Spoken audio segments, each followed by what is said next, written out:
dari Fakultas Hukum, dan sekarang saya lagi ada di Museum Pendidikan Surabaya.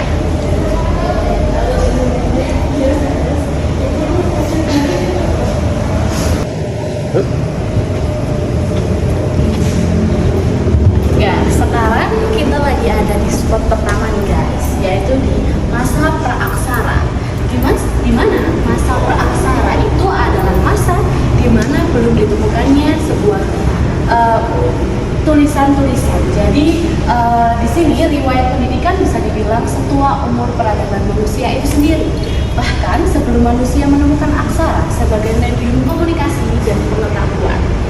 Jadi berbeda dengan transfer pengetahuan pasca aksara yang bersifat eksplisit, di era ini pendidikannya bersifat pengetahuan tajam.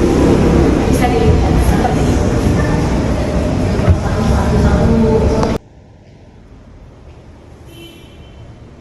Nah, kita udah ada di spot kedua ini teman-teman.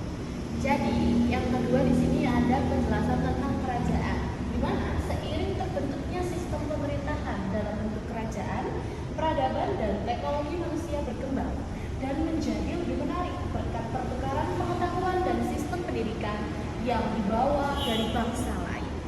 Jadi dimulai dari aktivitas niaga, syiar agama, dan diaspora dari India membawa pengaruh Hindu dan Buddha ke berbagai tatanan masyarakat. Jadi disinilah awal mula kita berinteraksi dengan bangsa-bangsa lain dan mulai masuknya budaya-budaya yang dibawa juga dari bangsa lain.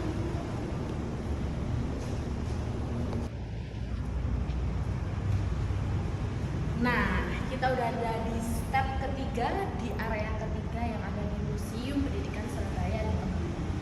Ya, ini dinamakan Secercah Sinar Menggapai Asa. Tak pernahkah kita seperti ini pada masa keterbatasan memperoleh sarana lampu penerangan? Tak semua masyarakat menggunakan penerangan seperti yang telah kita rasakan saat ini. Mengenang masa-masa yang pernah dialami para pelajar di zaman dahulu ketika lampu penerangan belum dapat kita nikmati sepenuhnya, tetapi tak mengurangi semangat belajar mereka demi menggapai asa meraih cita-cita.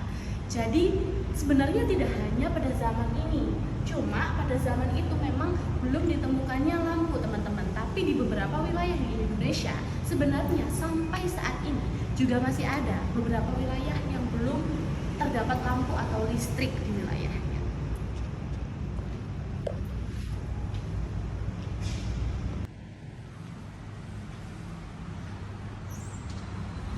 Nah, teman-teman, kita udah masuk ke spot selanjutnya nih, yaitu berjudul Terima Kasih Ayah, Terima Kasih Ibu.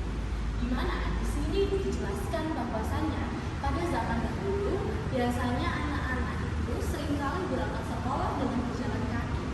Dan sekarang itu banyak sekali yang menggunakan transportasi pribadi. Padahal dulu yang memiliki transportasi pribadi hanya beberapa. Contohnya transportasi yang digunakan adalah motor seperti ini. Jadi dulu menggunakan transportasi pribadi itu dianggap mewah atau tidak berguna.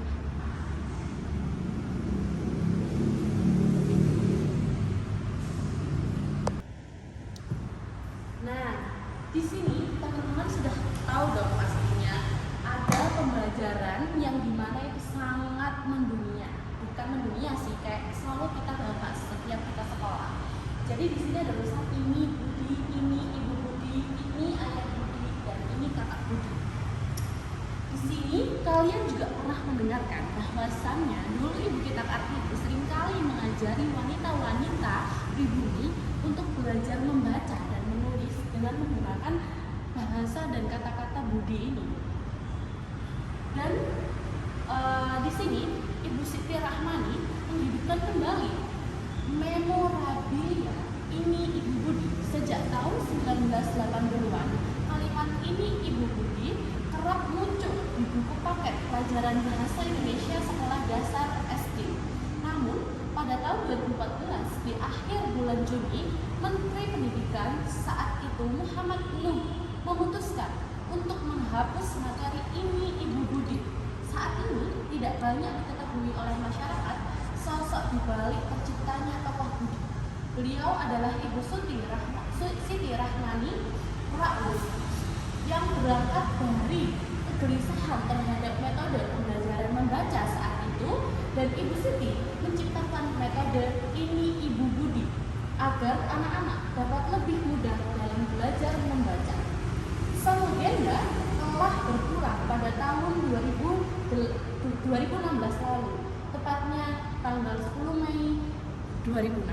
Cukup sekian tour dari Museum Pendidikan yang ada di Surabaya bersama saya Nanda Sonia Salsabila dengan NPM akhir 255. Mohon maaf apabila banyak kata-kata dari saya yang salah dan melukai dan tidak berkenan. Dan terima kasih atas perhatiannya. Wassalamualaikum warahmatullahi wabarakatuh.